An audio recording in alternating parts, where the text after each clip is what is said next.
Praise the lord. మన ప్రభువును ప్రియరక్షకుడైన యేసుక్రీస్తు వారి అతి ప్రశస్తమైన నామంలో మీ అందరికీ ఉదయకాల శుభాభివందనములు తెలియజేస్తూ ఉన్నాను. ఈ దినము కొరకు ఏర్పాటు చేయబడిన నూతన నిబంధన పాఠ్యభాగము పరిశుద్ధుడైన యోహాను రాసిన మొదటి పత్రిక 4వ అధ్యాయము 4వ వచనము. చిన్నపిల్లలారా, మీరు దేవుని సంబంధులు. ఈ వాక్యమును మనము గమనించినట్లయితే, దేవుణ్ణి అంగీకరించి ఆయనను తమ తండ్రిగా ఎరిగిన వారందరూ ఆధ్యాత్మికంగా దేవునికి పిల్లలై ఉన్నారు. అలా దేవుని పిల్లలైన వారు దేవుని సంబంధుల వలె జీవించినప్పుడు దేవుని రాజ్యపు వారసులు అవుతారని దేవుని యొక్క వాక్యము సెలవిస్తూ ఉన్నది. నా ప్రియ సహోదరులారా, ఈ లోక సంబంధుల వలె జీవించు సాతాను పిల్లలైనటువంటి వారందరూ కూడా సాతాను రాజ్యమైన నరకానికి వారసులవుతారు. పాపక్షమాపణ పొంది కొత్తగా జన్మించి దేవుని సంబంధుల వలె జీవించు దేవుని పిల్లలందరూ దేవుని రాజ్యపు వారసులవుతారని ఈ యొక్క వాక్యము సెలవిస్తూ ఉన్నది. గనుక ఈ దినాన్న నీవు ఆధ్యాత్మికముగా దేవుని తండ్రిగా ఎరిగి దేవుడు నీకు ఇచ్చిన నీ పిల్లలను మరియు నీ కుటుంబమును దేవునికి పిల్లలుగా దేవుని సంబంధులుగా నీవు పెంచినట్లయితే తప్పకుండా నీ కుటుంబమును దేవుని రాజ్యమునకు వారసులవుతారని దేవుని యొక్క వాక్యము సెలవిస్తూ ఉన్నది. నా ప్రియ సహోదరులారా, ఎవరు దేవుని సంబంధులు అని మనం ఆలోచన చేసినట్లయితే, మొదటిగా మనం ఆలోచన చేస్తే కనుక దేవుని మాట వినేవారు దేవుని సంబంధులుగా ఉంటారంట. దేవుని సంబంధి అయిన వాడు దేవుని మాటలు వినును, మీరు దేవుని సంబంధులు కాకపోతే ఆయన మాట వినరు అని దేవుని యొక్క వాక్యము సెలవిస్తుంది. ఎవరైతే ఆయన మాటలు విని ఆయన స్వరాన్ని విని ఆయన ఆజ్ఞలను ఆయన కట్టడలను గైకొంటారో వారు దేవుని యొక్క సంబంధులుగా ఉంటారు.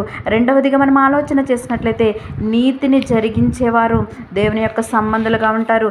ఎవరైతే నీతిని న్యాయమును జరిగిస్తూ ఆయన మార్గములను అనుసరిస్తూ ఆయన సక్రమమైన మార్గంలో నడిచేవారు దేవుని యొక్క సంబంధులుగా ఉంటారు.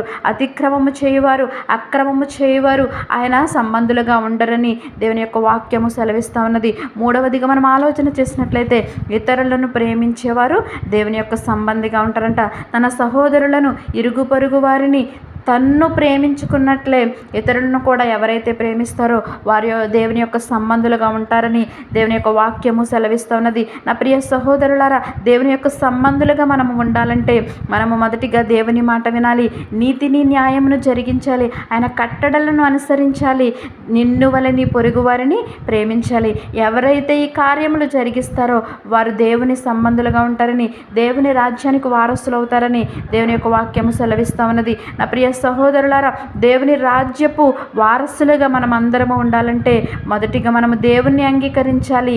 ఆయనను మన తండ్రిగా మనము ఎరిగి ఆధ్యాత్మికంగా ఆయనకు పిల్లలుగా మనము ఉన్నప్పుడు మనము దేవుని సంబంధుల వలె జీవించినప్పుడు ఆయన రాజ్యపు వారసులు అవుతాము. మన కుటుంబాన్ని మన పిల్లలని కూడా మనము ఆ మార్గంలో నడిపినప్పుడు ఆయన యొక్క సంబంధులుగా ఉండడానికి మనము సిద్ధపాటు చేసినప్పుడు దేవుని యొక్క రాజ్యపు వారసత్వాన్ని ఆయన మనకు అనుగ్రహిస్తానంటున్నాడు. అట్టి కృప పరిశుద్ధాత్మ దేవుడు మనందరికీ అనుగ్రహించిన గాక. తలలు వంచి ప్రార్థనలు ఏకీభవించవలసిందిగా కోరుతున్నాను.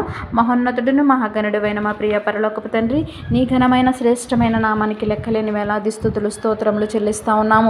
ఆయా ఉదయమున లేచి నేను స్తుతించే వారముగా మమ్మల్ని ఉంచినందులకు నీకు స్తోత్రములు ప్రభువా. ఇది నాన్న తండ్రి, దేవుని రాజ్యపు వారసులు ఎవరు అని ప్రభువా నీవు మాతో మాట్లాడినందులకు నీకు స్తోత్రములు. ఎలా ఉంటే తండ్రి నీ రాజ్యానికి మేము వారసులం అవుతామో తండ్రి, అయా నీవు మాతో మాట్లాడినందులకు నీకు స్తోత్రములు ప్రభువా. అయా నీ మాటను వినేవారముగా, నీ ఆజ్ఞలను నీ కట్టడలను అనుసరించి నడుచుకునే వారముగా తండ్రి, అయా నీతిని న్యాయమును జరిగించే వారముగా, అయా మా సహోదరులను మా ఇరుగు పొరుగు వారిని ప్రేమించే వారముగా అట్టి కృపను అట్టి మనస్సును మాకు అనుగ్రహించమని అడుగుచున్నాను తండ్రి. అయా నీ రాజ్యపు వారసత్వాన్ని పొందుకోవడానికి తండ్రి, అయా మేము వేగిరి పడడానికి దాని కొరకు సిద్ధపాటు కలిగి జీవించడానికి సహాయము దయచేయమని అడుగుచున్నాను. ఇదనమంతయు నీ చల్లని రెక్కల కింద కాచి దాచి భద్రపరచమని, ఇదన దీవెనలతో మమ్మల్ని నింపమని నీ ప్రార్థన నీ పాద సన్నిధికి చేర్చుకుని నా ప్రార్థనకు ప్రతిఫలము దయచేయమని యేసయ్య అతి పరిశుద్ధ నామములో అడిగి వేడుకొనిచున్నాము తండ్రి. ఆమేన్.